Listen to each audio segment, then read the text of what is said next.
Olá, pessoal. Como é que estão? Espero que estejam bem. Eu sou o professor Robinson Souza de França.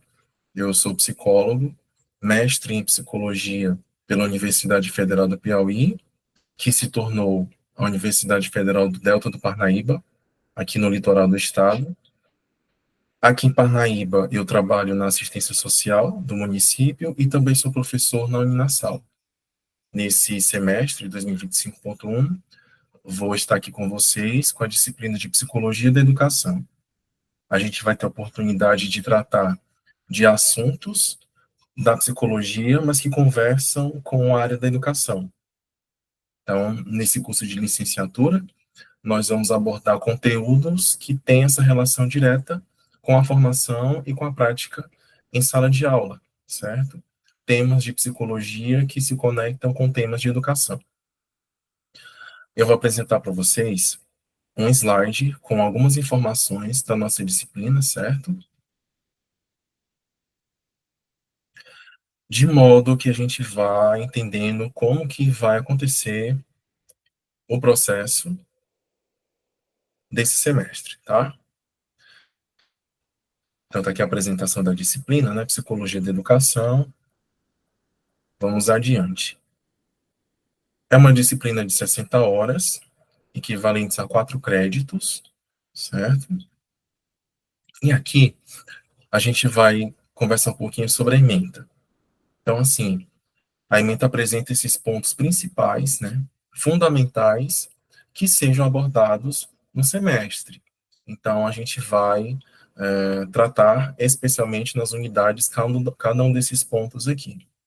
A ementa traz logo no início dela o seguinte: o conhecimento das vertentes teóricas que explicam os processos de desenvolvimento e de aprendizagem para melhor compreender as dimensões cognitivas, sociais, afetivas, físicas, suas implicações na vida das crianças e dos adolescentes e de suas interações com seu ambiente sociocultural. É um parágrafo relativamente pequeno, mas que traz muitas informações, né? A gente pode começar, por exemplo, falando de vertentes teóricas sobre processos de desenvolvimento e processos de aprendizagem. Então, assim, a gente está falando de dois grandes assuntos, né, dois grandes temas, mas que muitos pontos deles se conectam, conversam, tá? Por exemplo, uma pessoa que entra na escola, vai passando de ano em ano nas séries, com notas boas, né? É uma pessoa que, enfim, completou o ciclo educacional. Nós podemos considerar que é uma pessoa que se desenvolveu, certo? Então aqui a gente já está falando de uma conexão direta entre a vivência, o processo educacional formal, né, na escola, conectado com o entendimento de que aquela pessoa que terminou seus estudos é uma pessoa que se desenvolveu. Esse exemplo, ele nos mostra como são dois assuntos conectados, né? Então, assim, falar de desenvolvimento do ser humano, é também estar falando de um desenvolvimento na aprendizagem, né? A gente vai ver que, por exemplo, tem autores que consideram que primeiro você aprende para se desenvolver, outros pesquisadores entendem que você primeiro se desenvolve para então aprender, né? E isso acontece na psicologia porque a gente tem diversas teorias com diferentes formas de observar, de entender o ser humano. Então, nessa disciplina, a gente vai estudar esses teóricos para ter essa noção, num panorama geral, né, de que forma a psicologia e as suas escolas entendem esses dois processos, tá? Para melhor compreender dimensões cognitivas, sociais, afetivas e suas implicações na vida de crianças e adolescentes, tá? Então, a gente está falando de um ser humano complexo, né? Nós, seres humanos, somos seres complexos.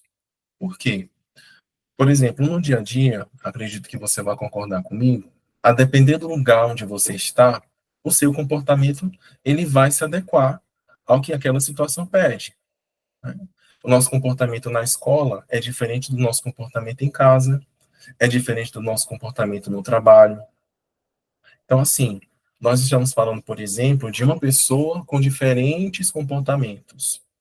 E essa pessoa também vai ter diferentes contextos afetivos, né? Com determinadas pessoas que são mais próximas, a afetividade acontece de uma forma. Com os amigos, ela se relaciona de um jeito, diferente, por exemplo, de pessoas que ela não tem nenhum tipo de contato próximo. Mais uma vez, um ser humano com diferentes aspectos no seu dia a dia, né? E assim acontece com relação às dimensões sociais, né? Cada sociedade nos influencia de determinada forma, e nós influenciamos cada sociedade também com o que a gente carrega de individual, da nossa subjetividade, por exemplo. Tá? E assim vai. Nós somos seres complexos. E a partir disso, nós vamos compreender, por exemplo, como as crianças, né, se desenvolvem, aprendem de um jeito diferenciado dos adolescentes, né? E assim vai. Cada uma das fases da vida tem as suas características próprias, tá? E também das formas de interações com o seu ambiente sociocultural. De que forma essa criança e esse adolescente interagem, tá? Segundo ponto da ementa, ele é específico sobre o conhecimento, sobre como as pessoas aprendem, a compreensão e aplicação desse conhecimento para melhorar a prática docente. Então, conhecer todas essas teorias psicológicas sobre desenvolvimento e aprendizagem vai oferecer à pessoa que se dedicou e aprendeu sobre elas possibilidades de pensar em práticas de sala de aula, dentro e fora da sala de aula, na verdade, de que forma aplicar o conhecimento de determinado autor da psicologia lá, por exemplo, dentro de sala de aula com seus alunos. Digamos que você dá aulas para crianças de 10 anos de idade e essas crianças estão com muita dificuldade de compreender aquele assunto, né? Você pode se apoiar em teóricos da psicologia que pesquisaram o desenvolvimento humano e aprendizagem para desenvolver ferramentas novas, atividades novas em sala de aula, que possam contribuir com o seu trabalho, melhorar a qualidade do ensino daquela criança. Tá? Então, nesse sentido, uma aplicação prática dos conhecimentos teóricos. E o terceiro ponto da ementa é a aprendizagem e educação especial. E os objetivos específicos que vão nos ajudar a alcançar o objetivo geral são conhecer as principais vertentes teóricas de desenvolvimento e de aprendizagem, descrever o modo como a aprendizagem, a compreensão e a aplicação de conhecimentos teóricos colabora com a prática docente, tá? Isso vai bem ao encontro do que a gente falou, a aplicação das teorias no contexto prático, né? E o terceiro objetivo específico é que o aluno, que vocês consigam identificar elementos de aprendizagem relacionados à educação especial. Então, esses objetivos são pensados de forma que, ao final da disciplina, todos os alunos tenham desenvolvido capacidades suficientes para implementarem, né, cada um desses objetivos, de forma que o conhecimento construído aqui, né, sirva, né, esteja ali envolvido no dia a dia, no cotidiano de vocês, na prática docente, certo? Agora a gente vai falar de uma forma detalhada sobre cada uma das unidades, como que cada uma dessas unidades vai se desenvolver. Da unidade 1, a gente vai tratar especialmente sobre a psicologia do desenvolvimento. O primeiro tópico da unidade 1 vai falar sobre aspectos do desenvolvimento humano.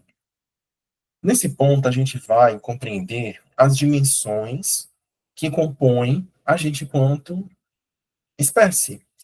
Por exemplo, agora há pouco eu comentei sobre as dimensões variadas que compõem a nossa complexidade. O ser humano ele é composto por dimensões biológicas, né? É necessário que a gente se atente ao nosso desenvolvimento biológico, por exemplo, hormonal, entre tantos outros. Eles influenciam a nossa aprendizagem. Uma pessoa que está passando por um problema de saúde, orgânico, biológico, é uma pessoa que pode ter dificuldades no processo de aprendizagem, né?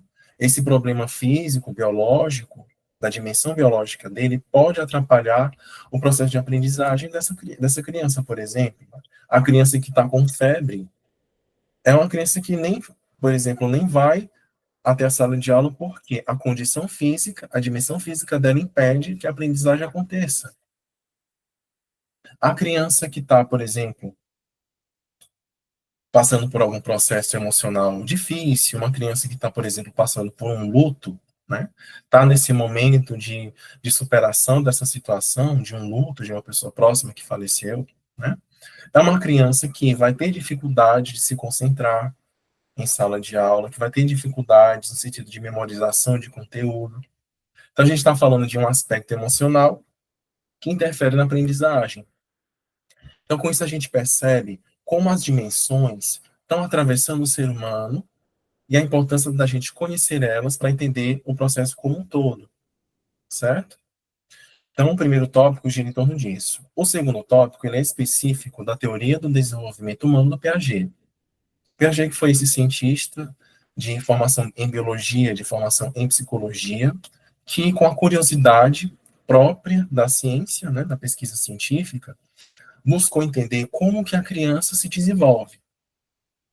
Como que a criança, por exemplo, de 2 anos, aprende e qual a diferença que essa criança de 2 anos tem para a criança de, digamos, 8 anos de idade e da forma como essa criança de oito anos de idade aprende. A gente está falando de uma diferença de idade que vai apontar para formas de aprendizado também diversas, né? E a compreensão disso, da teoria piagetiana, pode facilitar o trabalho em sala de aula. Um professor que dá aula para crianças de 4 anos vai ter uma abordagem diferenciada para atender a necessidade daquela criança naquela fase. A criança de 8, de 10 anos, por exemplo, esse professor de história lá na sala de aula vai ter uma abordagem diferente. É uma criança que já está num desenvolvimento humano mais complexo, né? Ela vai compreender ideias de uma forma diferente do que a criança menorzinha de 4 anos, certo? Então, com o apoio da teoria piagetiana, fica mais claro a compreensão das diferenças, né, da idade. Em seguida, a gente vai tratar sobre Vygotsky e a teoria dele, que tem essa ênfase nos aspectos histórico-culturais, né, de que forma a história, a nossa sociedade, a forma como a sociedade está organizada, a política, a cultura, a economia, como esses temas que a princípio parecem tão grandes, genéricos, né, distantes, como eles todos têm a presença ali marcada no nosso desenvolvimento, no nosso dia a dia. Afinal de contas, um aluno que, por exemplo, mora em Teresina, ele vivencia aquela sociedade a partir daquela realidade, né, da cultura da cidade, dos horários, do trânsito, enfim, do percurso que ele vai da casa dele até a escola, de volta, né? Então, a gente já está falando de um processo que bem específico daquela realidade. Uma criança, por exemplo, que estuda em outra cidade, como, por exemplo, aqui no litoral, ele vai ter uma vivência diferenciada. É outra sociedade, é outra cultura. Parnaíba tem uma outra história. E isso tudo influencia o desenvolvimento. Esse foi a perspectiva do Vygotsky, que a gente vai abordar de uma forma mais detalhada, na unidade 1 ainda, tá? E a gente finaliza a unidade 1 tratando do envelhecimento, né? O envelhecimento como uma das etapas da vida humana em que existe o desenvolvimento por si, né? Por assim dizer. Porque o que acontece? Por muito tempo, inclusive pesquisadores da psicologia consideravam que o desenvolvimento humano, na velhice, ele cessava. Porque nessa fase, as capacidades cognitivas, entre tantas outras, eles passavam por uma deterioração, né? Um enfraquecimento. Não era possível se desenvolver mais habilidades, capacidades. Esse é um entendimento antigo, tá? De algumas décadas para cá, pesquisadores de diferentes áreas compreendem que não, né, essa perspectiva é ultrapassada, porque na fase de envelhecimento ainda é possível haver desenvolvimento. Tá? Então, a gente vai tratar disso de uma forma mais detalhada. A unidade 2, a gente já vai focar nos processos psicológicos de aprendizagem, certo? As perspectivas teóricas e os elementos que constituem. Na unidade 2, por exemplo, a gente vai entender como que esse processo complexo que é aprender, né, se tornou um objeto de estudo da psicologia. Né? De que forma a psicologia estuda a aprendizagem? De que forma a psicologia compreende que essa aprendizagem acontece? Então, várias teorias da psicologia se dedicaram e explicam, né, cada uma a sua forma, como que, por exemplo, na escola, eu vou aprender determinados conteúdos, né, o que é importante, o que não é, para que essa aprendizagem aconteça. E entre as teorias psicológicas sobre a aprendizagem, nós temos, por exemplo, as teorias do condicionamento, que são muitas, mas que compartilham uma perspectiva comum, que é de que o ser humano, na medida que você oferece recompensas para determinados comportamentos, a probabilidade do ser humano repetir aquele comportamento é grande. Digamos, a criança que respondeu toda a tarefa, você passa um exercício, a criança respondeu toda a tarefa e tirou 10. Né? Se ao final desse comportamento dela, ela receber uma gratificação, esse comportamento de se dedicar, de responder a tarefa de uma forma correta, tirar nota máxima, ele é provável de se repetir. De maneira geral, as teorias do condicionamento trabalham com essa ideia. Diferente, por exemplo, das teorias cognitivistas, que atribuir uma importância para os aspectos de percepção sensorial, né? De que forma, por exemplo, está acontecendo as nossas sensações, das mais conhecidas, como, por exemplo, a visão, a audição, entre outras, mas de que forma isso está sendo processado, no sentido realmente psicológico, neurológico também. Né? Como é que esse processo acontece? Né? De que forma, por exemplo, a criança de 5 anos aprende com base no desenvolvimento que ela tem naquela idade, e como isso se diferencia, por exemplo, do adolescente, que aprende de uma forma diferente, certo? Então, com essas teorias cognitivistas, a gente vai ter contato, né, com essa forma, né, do aprendizado acontecer. Então, a motivação para você estar, por exemplo, aqui assistindo a essa aula pode ser o grande desejo, a grande vontade de se formar no curso de História, de se tornar professor, né, de conseguir se formar pela Universidade Federal do Piauí.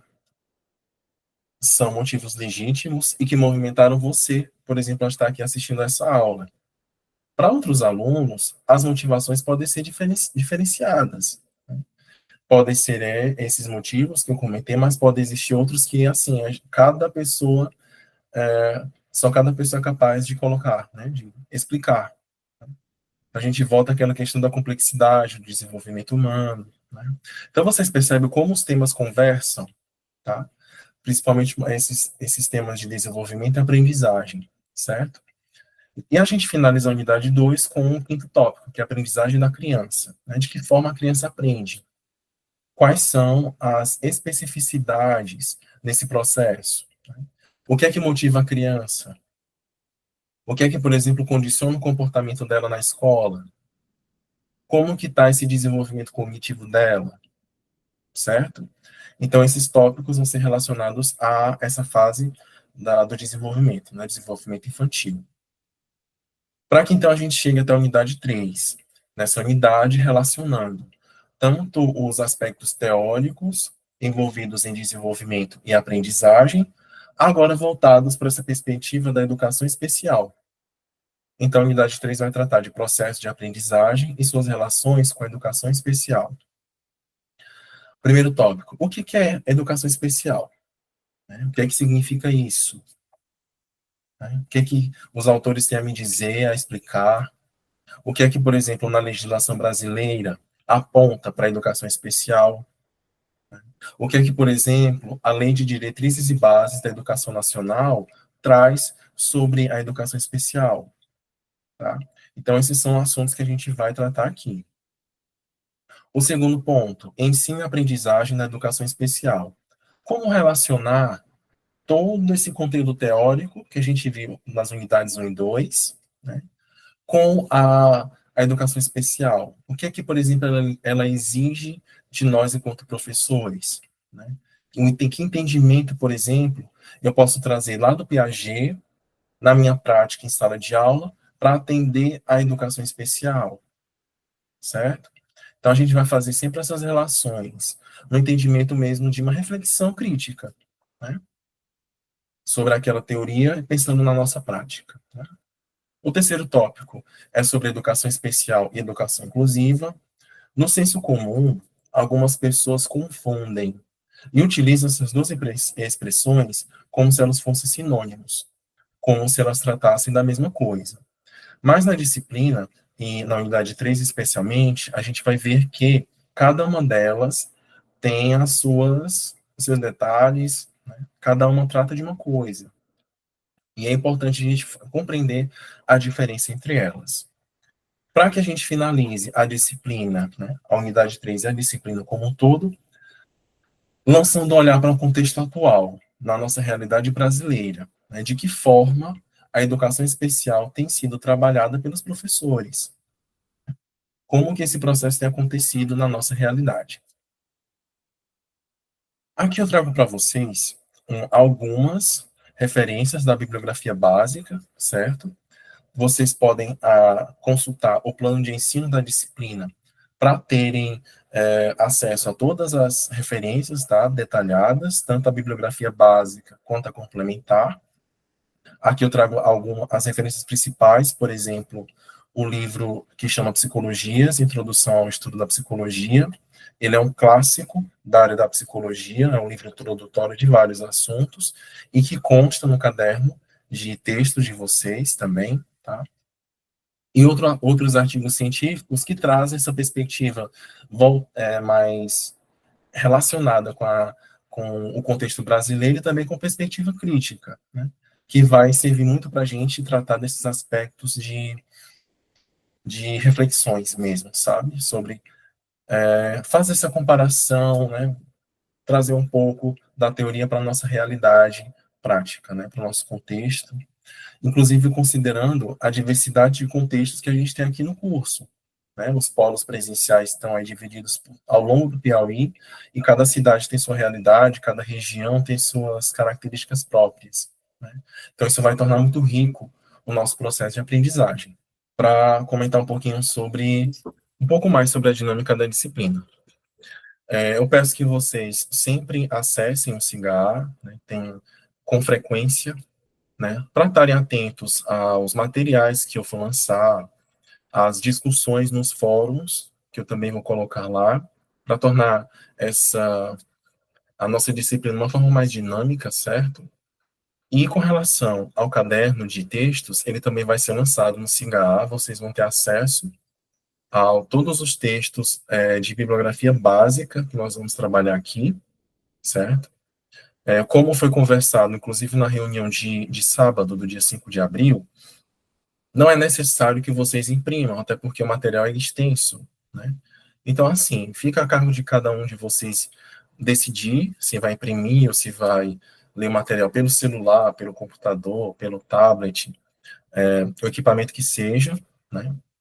Caso haja alguma dificuldade no acesso à internet ou a equipamentos, vocês podem se dirigir ao polo presencial, né? Recomendado que vocês façam isso, para que vocês estejam sempre envolvidos na disciplina, certo?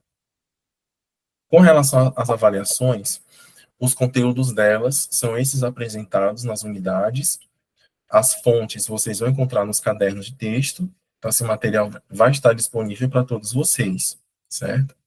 Com relação às datas, eu ainda não tenho essas datas, porque o processo de seleção dos tutores, pelo menos hoje, enquanto eu estou gravando essa videoaula, a seleção ainda está acontecendo. E as datas, o calendário do semestre, ele vai ser formalizado quando esse processo encerrar. Então, nós estamos aguardando isso, inclusive para poder elaborar um calendário mais detalhado sobre a nossa disciplina de modo especial, né, de forma mais apropriada, né? O que é que a gente vai ver, quais são as datas, na verdade, das aulas e das avaliações em psicologia da educação, certo? No mais, qualquer dúvida que vocês tenham, acessem o SIGA, lá vocês vão ter ferramentas, e-mail, mensagens para mandar com as dúvidas que vocês tenham. Outras dúvidas também que vocês tiverem, vocês podem consultar o tutor presencial, né? Ele também tem a disponibilidade e também a possibilidade de estar resolvendo dúvidas de vocês, certo? No mais, para a aula de hoje é isso, certo? O objetivo era realmente apresentar esse panorama da disciplina, como vai acontecer nesse semestre. tá certo? E bons estudos e até a próxima aula.